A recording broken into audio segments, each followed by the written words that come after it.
Joe, Lucky Gore is a horse that you'll ride in race number two this Sunday afternoon. He ran a couple of weeks ago, ran a really nice debut for yourself and Casper. How pleased were you with that performance? Well, I was extremely happy with his performance, but even happier to be able to get him to do things properly in the gate because if people don't know, he can be a bit cranky in the gate.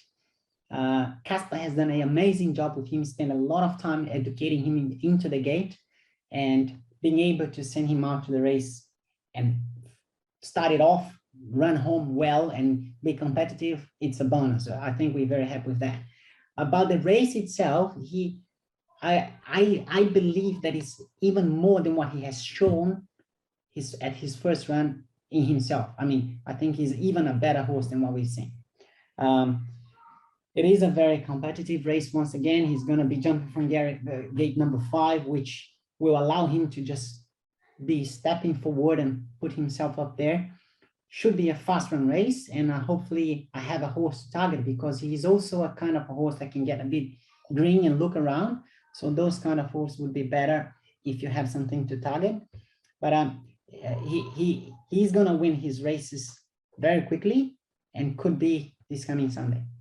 Yeah, that's interesting you say that, obviously, because there has been plenty of sort of hype around him, if you will. And the day he was withdrawn, he was obviously very well fancied on that occasion. I'm just talking of the experience, obviously, that's going to stand him in good stead. But just looking at the race on paper, Joe, you're racing against a lot of newcomers. So I guess with having that run, that certainly does put him perhaps one step ahead of some of the others in the field.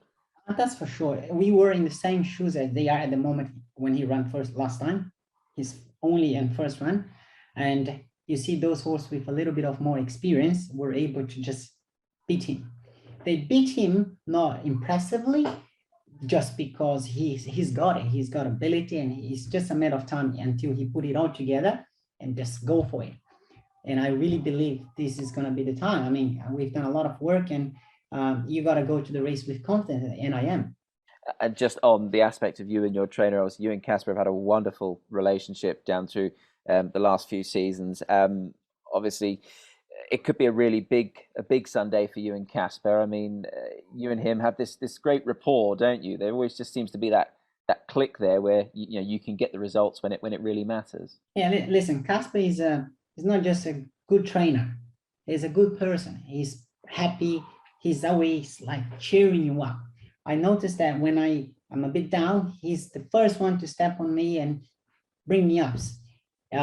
Of course, he's a winner. He wants to win. He does put a little bit of a pressure on his riders, but into an extent that never actually gets onto your mind and screw you up. Very nice person to ride for. And I would be very delighted if we could win back-to-back the Hong Kong Derby, a race that most of people around here would love to win. Joe, a big day coming up in the calendar here in Hong Kong, a day that you know very well. It's the BMW Hong Kong Derby, and your mount this year is SENOR TOBA. How pleased have you been with this horse leading up to the big race? Well, lately I've been very pleased with him. He's a kind of a horse that from the day one I sat on him for the first time, he gave me a good feel. He gave me a feel that he would appreciate the distance better than anyone else. He has had that interruption during some of period of time of last month, but he was able to bounce back, put on a good run, had a great preparation since then. We had him trialing a couple of times.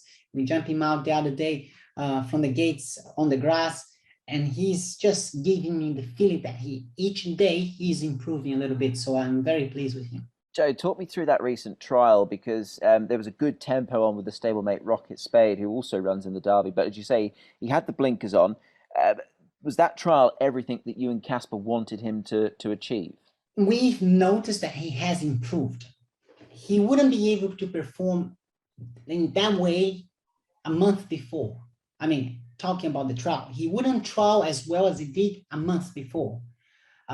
We've done a few changes on him. Obviously, it's Casper's idea trying to improve the horse as he always does, which is fantastic. He had blinkers on, and we noticed that he's a little bit more focused. But you said yourself that Barry trial was such a hot tempo kind of a trial. We were not able to master with them because he's a real stayer, you know. we had him going as well as we could, and I was very happy the way how he's done that trial. He did not win, but he ran home well enough to get me satisfied with it. You know, there's not much prize money in trials, so you perhaps don't want to win them. You want to save it for the race. Just from his barrier as well, he's jumping from the most successful barrier since the year 2000. Gate number 3 has won it 4 times. So a really nice position to be going into that first turn. Just talk us through the nature of the track, Joe. I mean, 2,000 meters, that first bend comes up really quickly. Yeah, listen, if you get outside gate, it's always going to be very difficult. Either you press on forward to try to come across in front of most of the horses and slot in, or you're very likely to drop back and put back at the back of the tail, and you pretty much relying on luck, how fast they're going, if you're going to get a horse that will take into the race, you know, if you're going to find the right horse to bring you into the race, better putting that way. But from gate 3, you actually have the benefit of being where you want to be. You can press on a little bit more and be a bit closer, or if you just want to let your horse find his own rhythm, you will still find yourself in front of a majority of the horses that actually are jumping from the outside gates. I know a few horses on this race from the outside gate will press on and try to lead the race, put on a bit of pace. I honestly think it's going to be a slow run race, but I got the feeling somebody is going to make the move halfway through and then inject pace onto the race. Those horses that were able to actually find themselves very comfortable and get themselves into their comfort zone the first half should be the strongest at the line. Senor TOBA is a kind of a horse that does not have a lot of gate speed, so I guess even if we are very lucky to bounce him out of the gate as well as possible, he's likely to be midfield. And as I said, I guess we are going to start building up from the second half of the race. He is a horse that is peaking. We are yet to see the best of him. He's far off of his very peak, but you know, he's only running against the same age of horses, which is a benefit. He has won against much more mature horses before, horses that actually end up in expressing form.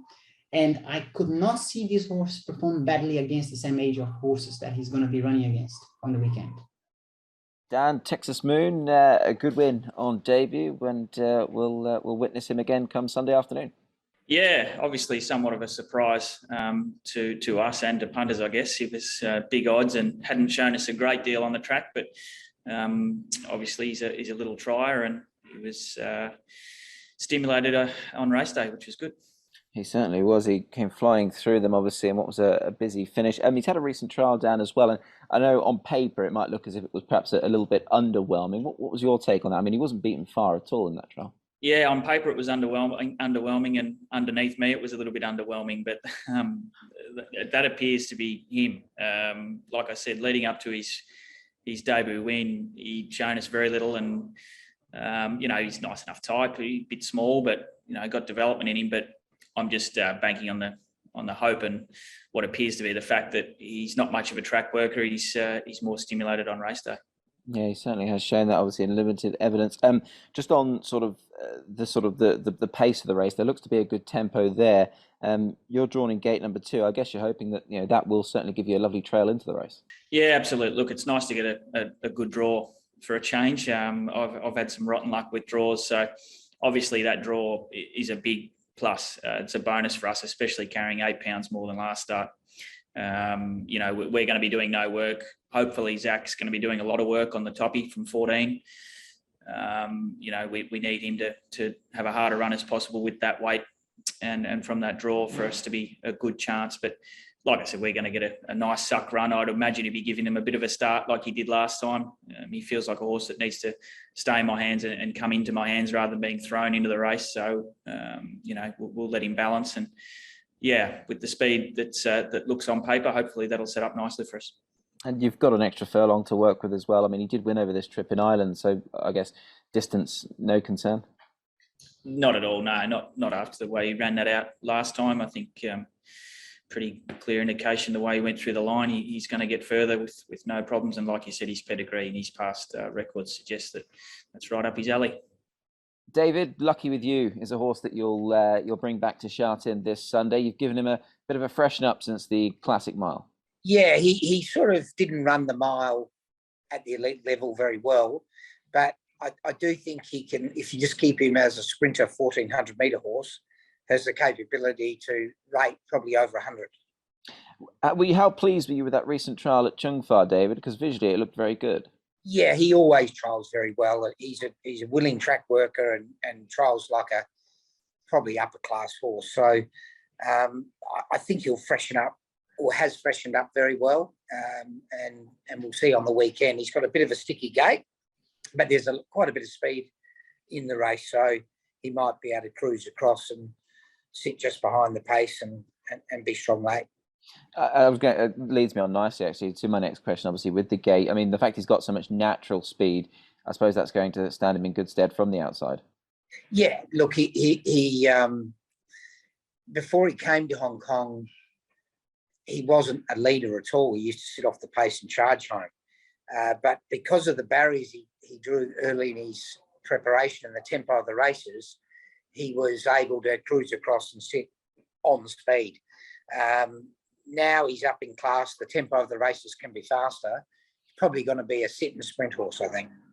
And obviously, also just under the circumstance for the Classic Mile, obviously Karras didn't ride him and eventually rode the winner. But you've got Karras back on board, so that's got to be a plus too, hasn't it? Yeah, and I think that's a plus. And you know, you just have to look back when he ran second at 1400 to that good horse that might win the Derby on the weekend. So his form is very, very good when he's at his right distance.